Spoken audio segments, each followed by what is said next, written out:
हरे कृष्ण। हमने देखा सभी पांडवों ने 1 वर्ष के अज्ञातवास में उनका डिस्गाइज क्या होगा, इसके बारे में अच्छे से चर्चा की, सुनिश्चित किया।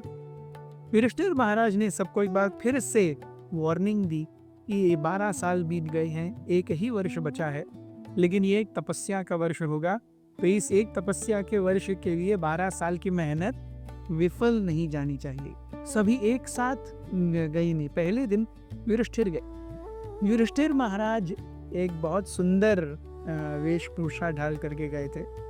जैसे ही युधिष्ठिर महाराज को विराट नरेश ने आते हुए देखा, वो सोचने लगे, अरे ये व्यक्ति इतना सुंदर है, इतना हैंडसम है, ये कौन है?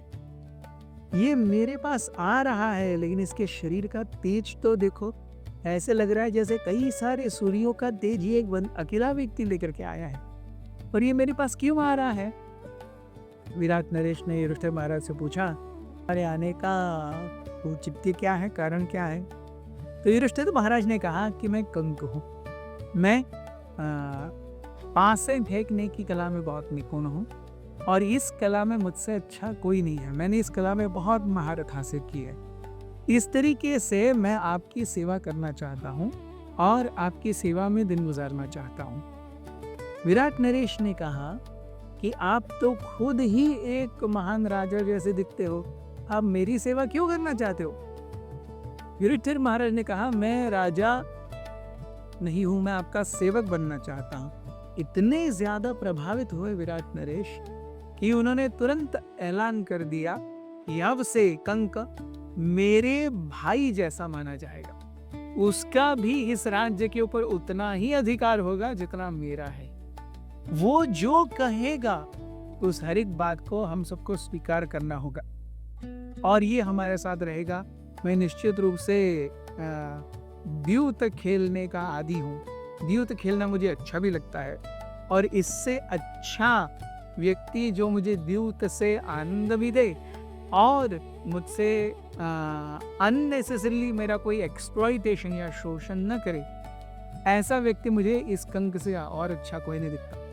तो आप मेरे ही महल में रहेंगे, आप मेरे ही द्वारा दिया गया भोजन प्राप्त करेंगे, हम दोनों एक ही रथ पर सवार होंगे और हम हमेशा साथ करेंगे, आपका रहना भी मेरे ही महल में होगा। इस प्रकार से Yudhishthir was absorbed in the service of Virat Naresh.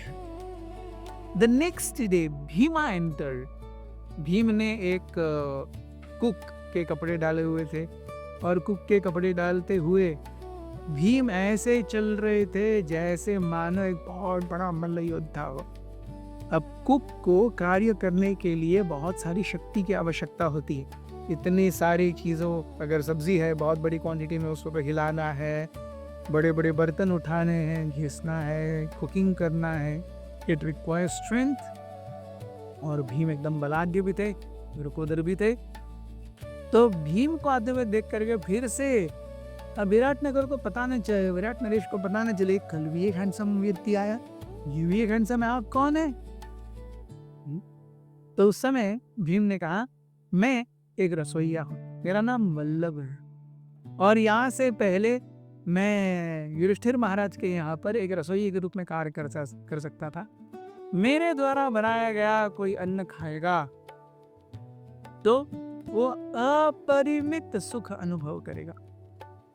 I am very very skilled in cooking and serving for the royal order. राजा और राजघराने के लिए मैं कुकिंग करने में बहुत एक्सपर्ट हूँ, और अगर मुझसे आपको कुछ और एक्स्ट्रा चीजें ही करवानी है, मेरे अंदर शक्ति भी है, तो आप अगर चाहे तो मल्ल योद्धाओं का युद्ध मेरे साथ कर लीजिए, ये बीच के समय में मैं ये कर लूंगा। इस प्रकार से आप भी खुश और हम भी खुश। विराट नरेश भी सोचने लगे, अरे आप स्वयं एक राजा के जैसे दिखते हैं, आपका शरीर देखिए, किसी भी अंग से आप रसोइये नहीं दिखते, आप बताइए आप कौन है? नहीं, मैं तो एक रसोइया ही हूँ। युधिष्ठिर महाराज के पास था 12 साल पहले, लेकिन अब क्या है, वो वनवास चले गए, तो इसलिए हमें पता नहीं है कुछ। अगर वो आ जाएंगे तो मुझे फिर से काम पे लग देंगे। तो इस प्रकार से ठीक है, आ जाइए, yes you are most welcome, Virat Naresh कहने लगे। इसके बाद दूसरे दिन द्रौपदी ने प्रवेश किया विराट नगर में। द्रौपदी को देखते ही, द्रौपदी की सुंदरता देखते ही विराट नरेश की सारी स्त्रियां आ गई और विराट नगर की नॉर्मल स्त्रियां आ गई और वो सब द्रौपदी से कहने लगे आप कौन हो और यहाँ पे आने का क्या औचित्य है। द्रौपदी ने कहा कि मैं सैरंध्री हूँ, मैं बहुत अच्छी सुंदर राजघराने की जो स्त्रियां हैं या बालिकाएं हैं उनको अच्छे से पोशाक पहनाना और उनको डेकोरेट करना, ये मेरा कर्तव्य है। सो मैं ये कर्तव्य निभाना चाहती हूँ और मैं किसी स्वामी या स्वामिनी को ढूंढ रही हूँ। सबने जब द्रौपदी की सुंदरता देखी, उनका शरीर देखा, उनका बोल चाल देखा, किसी को भी यकीन नहीं हो रहा है कि ये राजा या रानी नहीं है। तो उन्होंने कहा कि ठीक है, ठीक। उन्होंने सोचा, सारे ग्राम वासियों ने, विराटनगर वासियों ने, कि ये देखिए इतनी सुंदर दिखती है, देखने में पता चलता है साधारण स्त्री नहीं है, बेस्ट इज वो रानी की सेवा करे। वहां की कुछ स्त्रियां उन्हें लेके गई विराटनगर की जो पत्नी है सुदेशना, उनके पास।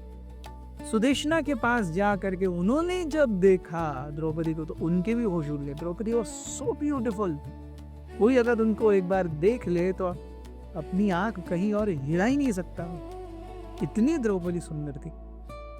तो जब सुदेशना ने पूछा आप क्यों आई हो यहाँ पे, क्या औचित्य है, तो उस समय सैरंध्री जो कि द्रौपदी ये कहने लगी कि हे रानी, मैं आपकी सेविका बनने के लिए यहाँ पे आया हूँ। मैं आपको अच्छे से पोशाक पहनाऊंगी, आपके बालों को जूड़ा या वेली लगाऊंगी, आपका मेकअप करूंगी, ये सारे कार्य मुझसे अच्छा और कोई नहीं कर सकता। और उन्होंने बताया कि उनके पास क्या अनोखी चीजें हैं जो यूजुअली लोगों के पास नहीं रहती। उन्होंने कहा कि मेरी एक शर्त है। कि शर्त क्या है? मुझे किसी के पैर धोने के लिए न कहा जाए, मुझे किसी पुरुष के पास न भेजा जाए। तो इस प्रकार से उन्होंने कहा ठीक है, यस, कोई टेंशन नहीं है, हो जाएगा ताबी। तो फिर सैरंध्री खुशी खुशी आ गई, लेकिन सुदेशना ने कहा देखो आप स्वयं इतने सुंदर हो, यहाँ पे आने वाली सारी स्त्रियां आपके आने के बाद आपको देख रही है, तो अगर कोई पुरुष देखेगा, चाहे मेरा पति क्यों ना हो, तो वो तो आपका दीवाना हो जाएगा। तो तब सैरंध्री ने कहा नहीं, मैं किसी पुरुष के पास जाना नहीं चाहूंगी। ये भी आपने मुझे वचन देना है कि I will not do any private service for anyone except for the queen. So इस प्रकार से अपने अपने कार्यों में युधिष्ठिर और भीम और द्रौपदी सुस्थायी हो गए। आगे क्या होगा देखेंगे कल। बने रहिए हमारे साथ। हरे कृष्ण।